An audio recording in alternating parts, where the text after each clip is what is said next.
ಹೆಂಗಿದ್ದೀರಾ? ಇವತ್ತೊಂದು ಟ್ರಾಜಿಡಿ ಆಗೋದು ತಪ್ಪಿಸ್ಕೊಂಡೆ.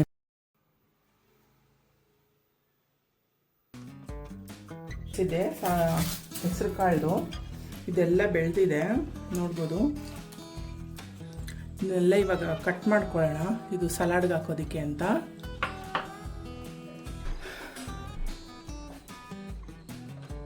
ಇದೊಂದು ಸ್ಟ್ಯಾಂಡ್ ತಗೊಂಡೆ, ಇಲ್ಲಿ ಎಲ್ಲ ಜೋಡಿಸ್ಕೊಳ್ಳೋಣ ಅಂತ, ಇಡೋದಕ್ಕೆ ಎಣ್ಣೆ ಕ್ಯಾನು, ತುಪ್ಪ ಅದೆಲ್ಲ ಇಡೋದಕ್ಕೆ ಅಂತ. ಕೋಕೋನಟ್ ಆಯಿಲು, ಏನೇನೆಲ್ಲ ಆಗುತ್ತೋ ಅದೆಲ್ಲ ಇಟ್ಕೊಳ್ಳೋಣ ಅಂತ. ಇದು ನೀರಿದು ತಂಬಿಗೆ,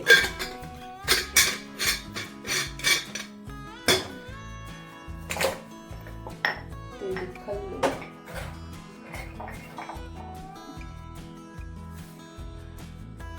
ಎಣ್ಣೆ ನಾನು ಸ್ಟೀಲಲ್ಲಿ ಇಡೋದಕ್ಕೆ ಪ್ರಿಫರ್ ಮಾಡ್ತೀನಿ, ಯಾಕಂದರೆ ತೊಳ್ಕೊಳ್ಳೋದಕ್ಕೆ ಈಸಿ ಆಗುತ್ತೆ ಅಂತ.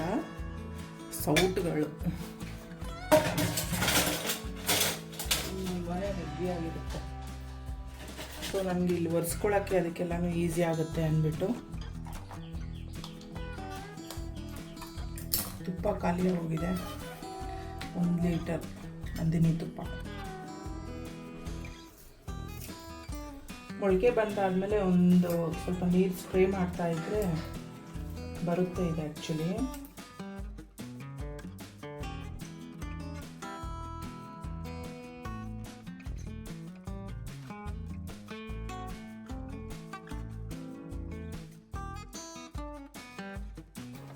ಫ್ರೈ ಮಾಡ್ಕೊಳ್ಳೋಣ ಸ್ವಲ್ಪ ಆಯಿಲಲ್ಲಿ, ಸ್ವಲ್ಪ ಮಾಯ್ಶ್ಚರ್ ಆಗಲಿ ಅಂತ. ಎಲ್ಲ ಒಳ್ಳೆ ಸ್ವಲ್ಪ ಸಾಫ್ಟ್ ಹೋಗುತ್ತೆ, ಇದು ತಿನ್ನೋದಕ್ಕೂ ಚೆನ್ನಾಗಿರುತ್ತೆ. ಮತ್ತು ಸೌತೆಕಾಯಿನ ಕಟ್ ಮಾಡ್ಕೊಳ್ಳೋಣ.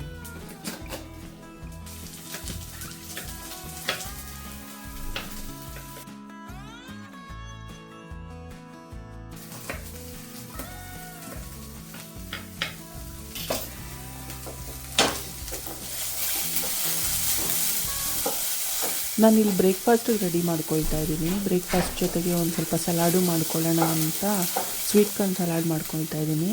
ಸ್ವೀಟ್ ಕಾರ್ನ್ನ, ಹಸಿ ಸ್ವೀಟ್ ಕಾರ್ನನ್ನೇ ನಾನು ಬೇಯಿಸ್ಕೊಂಡಿಲ್ಲ, ಅದನ್ನು ಒಂದು ಸ್ವಲ್ಪ ಸಾತೆ ಮಾಡ್ಕೊತಾ ಇದ್ದೀನಿ. ಅದಕ್ಕೆ ಒಂದು ಸ್ವಲ್ಪ ಕ್ಯಾರೆಟು ಮತ್ತು ಕ್ಯಾಪ್ಸಿಕಮ್ಮು ಕಟ್ ಮಾಡಿ ಇಟ್ಕೊಂಡಿದ್ದು ಇದೆಲ್ಲ ಹಾಕಿ, ಒಂದು ಸ್ವಲ್ಪ ಆನಿಯನ್ನು, ಅದು ಟೊಮೆಟೊ ಇಲ್ಲೇನು ಆ್ಯಡ್ ಮಾಡ್ತಾಯಿಲ್ಲ, ಜಸ್ಟ್ ಹಸಿಮೆಣ್ಸಿನ್ಕಾಯಿ ಒಂದಷ್ಟೇ ಹಸಿಮೆಣ್ಸಿನ್ಕಾಯಿ ಸಣ್ಣದಾಗಿ ಕಟ್ ಮಾಡಿ ಆ್ಯಡ್ ಮಾಡ್ಕೊಳ್ತಾ ಇದ್ದೀನಿ. ಮತ್ತು ಇದೆಯಲ್ವ ಮೈಕ್ರೋಗ್ರೈನ್ಸು, ಅದನ್ನು ನಾನು ಆ್ಯಡ್ ಮಾಡ್ಕೊಳ್ತಾ ಇದ್ದೀನಿ. ಅದಕ್ಕೆ ಒಂದು ಸ್ವಲ್ಪ ರುಚಿಗೆ ತಕ್ಕಷ್ಟು ಉಪ್ಪು ಮತ್ತು ಒಂದು ಸ್ವಲ್ಪ ಪೆಪ್ಪರ್ ಪೌಡರು ಮತ್ತು ಒಂದು ಸ್ವಲ್ಪ ಇದು ಮಾಡ್ಕೊಳ್ತಾ ಇದ್ದೀನಿ, ಫ್ರೈ ಮಾಡ್ಕೊಳ್ತಾ ಇದ್ದೀನಿ. ಅದನ್ನೆಲ್ಲ ಹಾಕ್ಕೊಂಡು ತುಂಬಾ ಏನು ಇಲ್ಲಿ ಸ್ಪೈಸಸ್ ಏನು ಬೇಕಾಗಿಲ್ಲ, ಸಿಂಪಲ್ಲಾಗೆ ಮಾಡ್ಕೊಳ್ಳೋಣ ಅಂತ. ಅದ್ರ ಜೊತೆಗೆ ನಾನಿಲ್ಲಿ ಚಿತ್ರಾನ್ನಾಗಿ ಮಾಡ್ಕೊಳ್ಳೋಣ ಅಂತ ಹೇಳ್ಬಿಟ್ಟು ಮಾಡ್ಕೊಳ್ತಾ ಇದ್ದೀನಿ. ನೋಡ್ಬೋದು ಆಲ್ರೆಡಿ ಸಲಾಡ್ ರೆಡಿ ಆಗಿದೆ, ತುಂಬಾ ಚೆನ್ನಾಗಿರುತ್ತೆ, ತುಂಬಾ ಟೇಸ್ಟಿಯಾಗಿರುತ್ತೆ.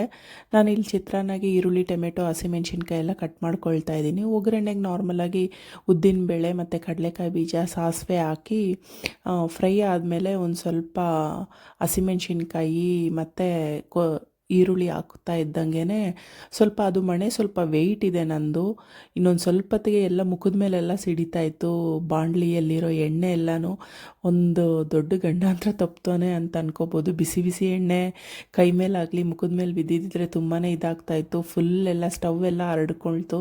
ಸರಿ, ಅದನ್ನೆಲ್ಲ ಕ್ಲೀನ್ ಮಾಡಿ ಅದಾದಮೇಲೆ ಸ್ವಲ್ಪ ಉಪ್ಪು, ಅರಿಶಿನ ಪುಡಿ ಹಾಕಿ ನಾನು ಮಿಕ್ಸ್ ಮಾಡಿ ಚಿತ್ರಾನ್ನಾಗೆ ಕಲಸಿ ಮಕ್ಕಳಿಗೆಲ್ಲನೂ ಹಾಕ್ಕೊಟ್ಟೆ. ಅದಾದಮೇಲೆ ನಾನು ನಮ್ಮ ಮನೆಯವರು ಔಟ್ಸೈಡ್ ಹೋದ್ವಿ. ಆ್ಯಕ್ಚುಲಿ ನಮ್ಮದು 17 ಇಯರ್ಸ್ ಆಯಿತು ಮದುವೆ ಆಗಿ.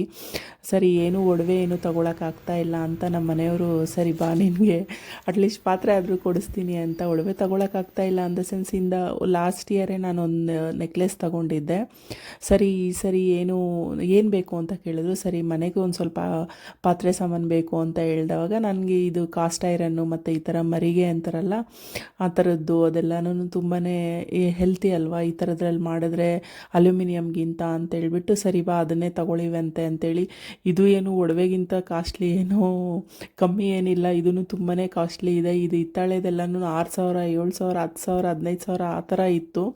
ಸರಿ ಒಂದೊಂದಾಗಿ ತಗೊಳ್ಳೋಣ, ಒಂದೇ ಸರಿ ತಗೊಳ್ಳೋದಕ್ಕೆ ಕಷ್ಟ ಆಗುತ್ತೆ ಅಂತೇಳ್ಬಿಟ್ಟು ಇಲ್ಲಿ ಹತ್ರನೇ ಇತ್ತು ವಿದ್ಯಾರಣ್ಯಪುರದಲ್ಲಿ. ಸರಿ ಆ ಅಂಗಡಿಗೆ ಹೋದ್ವಿ. ನನಗೆ ಇಲ್ಲಿ ಅವ್ರು ಅಪ್ರೋಚ್ ಮಾಡಿದ್ದು ನನಗೆ ಅಷ್ಟು ಏನು ನನಗೆ ಇಷ್ಟ ಆಗಲಿಲ್ಲ. ಬಟ್ ಹೋಗಿದ್ದೀವಲ್ಲ ಅಂಥೇಳಿ ಒಂದು ಕಡಾಯಿನೂ ಮತ್ತು ಒಂದು ಬಾಣಲಿ ನಾವು ಇದೆರಡೂ ತೊಗೊಂಬಂದೆ. ಇದನ್ನು ತೊಗೊಂಬಂದೆ ನಾನು, ಮತ್ತು ಇದು ಬಾಣಲಿ ಇವೆರಡೂ ತೊಗೊಂಬಂದೆ. ಇಲ್ಲಿ ನನ್ನ ಮಗ ಅವ್ರು ಆಲ್ರೆಡಿ ಸೀಸನ್ ಮಾಡಿದ್ದೀನಿ ಅಂತ ಹೇಳಿದ್ರು.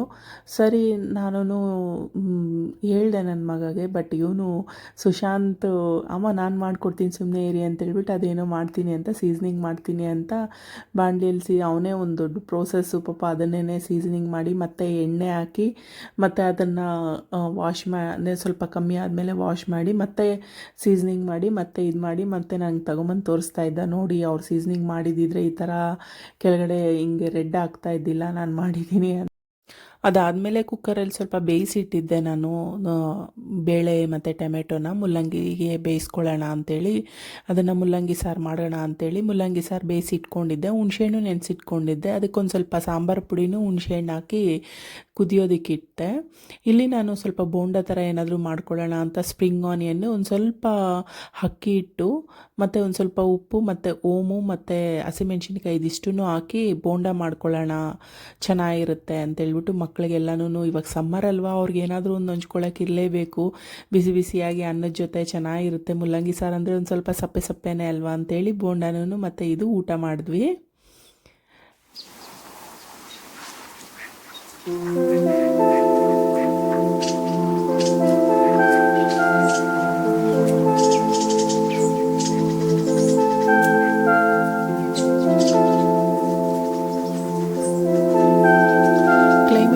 ಚೆನ್ನಾಗಿತ್ತು, ಮಳೆ ಬಿದ್ದು ನಿಂತಿತ್ತು. ನೆಕ್ಸ್ಟ್ ಡೇ ಇದು ಸರಿ ಅಂತೇಳ್ಬಿಟ್ಟು ಊಟ ಮಾಡ್ಕೊಂಡಿದ್ದಾದಮೇಲೆ ಮಾವಿನ ಸೀಸನ್ ಅಲ್ವಾ ಬಂತು. ಮಾವಿನ ಸೀಸನ್ ಬಂದಮೇಲೆ ವೆರೈಟಿಯಾಗಿ ಏನಾದರೂ ಒಂದು ಡಿಶಸ್ ಆಗಲಿ ಮಾಡ್ತಾನೆ ಇರ್ತೀವಿ, ಡ್ರಿಂಕ್ಸ್ ಆಗಲಿ. ಅದು ಮಕ್ಕಳು ಮ್ಯಾಂಗೋ ಜ್ಯೂಸ್ ಮಾಡ್ತೀನಿ ಅಂತ ಸ್ವಲ್ಪ ಚಾಕ್ಲೇಟ್ ಸಾಸ್ ಹಾಕಿ ಸರಿ ಮ್ಯಾಂಗೋ ಜ್ಯೂಸ್ ಮಾಡಿ ತೊಗೊಂಬಂದರು. ಹೀಗೆ ಆ ಡೇ ಕ್ಲೋಸ್ ಆಯಿತು. ಮತ್ತು ನೆಕ್ಸ್ಟ್ ಡೇ ನಾನು ಈವೆಂಟ್ಗೆ ಹೋಗಬೇಕಾಗಿತ್ತು. ಈವೆಂಟ್ಗೆ ಹೋಗೋದಕ್ಕಿಂತ ಮುಂಚೆ ಸ್ವಲ್ಪ ಮನೆಯಲ್ಲೆಲ್ಲ ಕೆಲಸ ಇರುತ್ತಲ್ಲ, ಆ್ಯಸ್ ಯೂಶ್ವಲ್ ನಂದು ಡೈಲಿ ರೊಟೀನು ಒಂದು ಹೆಲ್ದಿ ಡ್ರಿಂಕು, ಸೋಂಪು ನೀರು ಕುಡಿದ್ಬಿಟ್ಟಾದಮೇಲೆ ಸ್ವಲ್ಪ ಪಪ್ಪಾಯ ತಿಂದು ಮತ್ತು ಸ್ವಲ್ಪ ಡ್ರೈ ಆಗ್ತಿದೆ ಅಂತ ಒಂದು ಸ್ವಲ್ಪ ಕೆನೆ ಹಚ್ಕೊಳ್ತಾ ಇದ್ದೆ. ಈ ನಡುವೆ ಒಂದು ಸ್ವಲ್ಪ ಸ್ಕಿನ್ನ ಕೇರ್ ಮಾಡೋಣ ಅಂತ ಮಾಡ್ತಾಯಿದ್ದೀನಿ, ಸ್ವಲ್ಪ ಮನೆಯಲ್ಲೇ ಇರ್ತೀನಲ್ವಾ ಅಂತ. ಬ್ರೇಕ್ಫಾಸ್ಟ್ಗೆ ಸಿಂಪಲ್ಲಾಗಿ ಅವತ್ತು ಓಟ್ಸು ಅದು ಇದು ತಿಂದ್ಕೊಂಡ್ರಿ, ಮಕ್ಕಳು ಅದನ್ನೇ ತಿಂದರು. ಸರಿ ನಾನು ಇವ್ರಿಗೆ ಪನ್ನೀರ್ ಬಾತ್ ಮಾಡಿಟ್ಟೋದ್ರೆ ನೈಟ್ ಡಿನ್ನರ್ಗೂ ಆಗುತ್ತೆ ಅಂತ ಹೇಳ್ಬಿಟ್ಟು ಮಾಡಿಕೊಟ್ಟು ಹೋದೆ ಅವರಿಗೆ. ನಾನು ಅದನ್ನೇ ತಿಂದ್ಕೊಂಡೋದೆ. ತುಂಬ ದೂರ ಇತ್ತು ಇದು ಡೆಸ್ಟಿನೇಷನ್ನು, JP ನಗರ್ ಹತ್ರ ಇತ್ತು. ನನಗೆ ಈ ಕಾರ್ನರಿಂದ ಆ ಕಾರ್ನರ್ಗೆ ಹೋಗೋ ಥರ ಇದು ಲೊಕೇಶನ್ ಎಲ್ಲ ತುಂಬ ಚೆನ್ನಾಗಿತ್ತು. ಇದೊಂದು ರೆಸಾರ್ಟ್ ಟೈಪ್ ಅಲ್ವಾ, ಒಂದು ಫಾರ್ಮ್ ಹೌಸ್ ಟೈಪ್ ಇತ್ತು, ತುಂಬಾ ಚೆನ್ನಾಗಿತ್ತು. ಇದು ಅವ್ರಿಗೆ ಮಾಡಿದ್ದಂಥ ಹೇರ್ ಸ್ಟೈಲು, ಡೆಕೋರೇಷನ್ ಎಲ್ಲ ನೋಡಿ ತುಂಬಾ ಕಲರ್ಫುಲ್ ಆಗಿತ್ತು ಅಂತ ಮಕ್ಕಳಿಗೂ ತೋರಿಸೋಣ ಅಂತ ಇದು ತಗೊಂಡೆ. ಈ ಬಾಗಿಲು ನಂಗೆ ತುಂಬ ಅಟ್ರಾಕ್ಟಿವ್ ಅನ್ನಿಸ್ತು. ಫೋಟೋಶೂಟ್ಗೆಲ್ಲ ತುಂಬಾ ಚೆನ್ನಾಗಿರುತ್ತಲ್ವ, ಡೆಕೋರೇಷನ್ ಎಲ್ಲ ಫುಲ್ ಪಿಂಕಿಶ್ ಆಗಿತ್ತು. ಇದೇ ಥರನೇ ನನಗೆ 2 ದಿನ ಇವೆಂಟ್ಸ್ ಇರೋದ್ರಿಂದ ಸರಿ ಅಲ್ಲಿಗೆ ಹೋಗಿ ಎಲ್ಲ ಇವೆಂಟ್ ಎಲ್ಲ ಕ್ಲೋಸ್ ಮಾಡಿಕೊಂಡು ಅವತ್ತು ಹೋಗೋ ದಿವಸ ಒಂದು ನನಗೆ ಇವತ್ತೆಲ್ಲ ಫುಲ್ಲು ನನಗೆ ಬ್ಯಾಡ್ ಟೈಮೇ ಅಂತ ಅನ್ಬೋದು.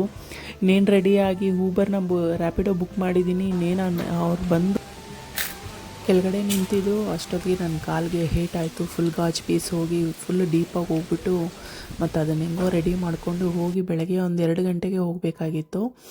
ಸರಿ ಅಲ್ಲಿಂದ ಮುಗಿಸ್ಕೊಬಂದ್ಮೇಲೆ ಬೆಳಗ್ಗೆನೂ ಈವೆಂಟ್ ಮುಗಿಸ್ಕೊಬಂದ್ಮೇಲೆ ಸರಿ ಒಂದು ಸ್ವಲ್ಪ ಹೊತ್ತು ರೆಸ್ಟ್ ಮಾಡಿದ್ದೆ.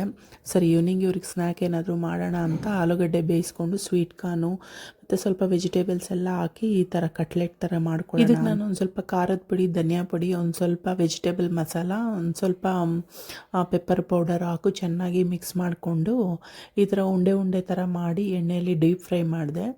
ತುಂಬಾ ಚೆನ್ನಾಗಿತ್ತು, ತುಂಬಾ ಟೇಸ್ಟಿಯಾಗಿತ್ತು. ಜೊತೆಗೆ ಒಂದು ಸ್ವಲ್ಪ ಊಟ ಬೇಳೆ ಸಾರು ಅದು ಮಾಡ್ಕೊಂಡಿದ್ವಿ. ಅದೆಷ್ಟೂ ಮಾಡಿಕೊಂಡು ತಿಂದ್ಕೊಂಡು ತುಂಬಾ ಟೇಸ್ಟಿಯಾಗಿತ್ತು. ಇಷ್ಟೇ ಗಾಯ್ಸ್ ಇವತ್ತಿನ ವ್ಲಾಗು ನಾನು ಇಲ್ಲಿಗೆ ಎಂಡ್ ಮಾಡ್ತಾ ಇದ್ದೀನಿ. ಐ ಹೋಪ್ ನೀವು ನಿಮಗೂ ಇಷ್ಟ ಆಗುತ್ತೆ ಅಂತ ಅಂದ್ಕೊಳ್ತೀನಿ. ಇಷ್ಟ ಆದರೆ ಸಬ್ಸ್ಕ್ರೈಬ್ ಮಾಡ್ಕೊಳ್ಳಿ, ಮತ್ತು ಹೆಂಗಿದೆ ಅಂತ ಹೇಳ್ಬಿಟ್ಟು ಕಮೆಂಟ್ ಮಾಡಿ, ಮತ್ತು ಲೈಕ್ ಮಾಡಿ ಈ ವಿಡಿಯೋನ. ನಿಮ್ಗೊಂದು ಲೈಕ್ ತುಂಬಾ ಮೋಟಿವೇಶನ್ ಸಿಗುತ್ತೆ ನನಗೆ. ಮತ್ತೆ ನೆಕ್ಸ್ಟ್ ವ್ಲಾಗಲ್ಲಿ ಸಿಗೋಣ. ಅಲ್ಲಿವರೆಗೂ ಟೇಕ್ ಕೇರ್, ಬಾಯ್ ಬಾಯ್.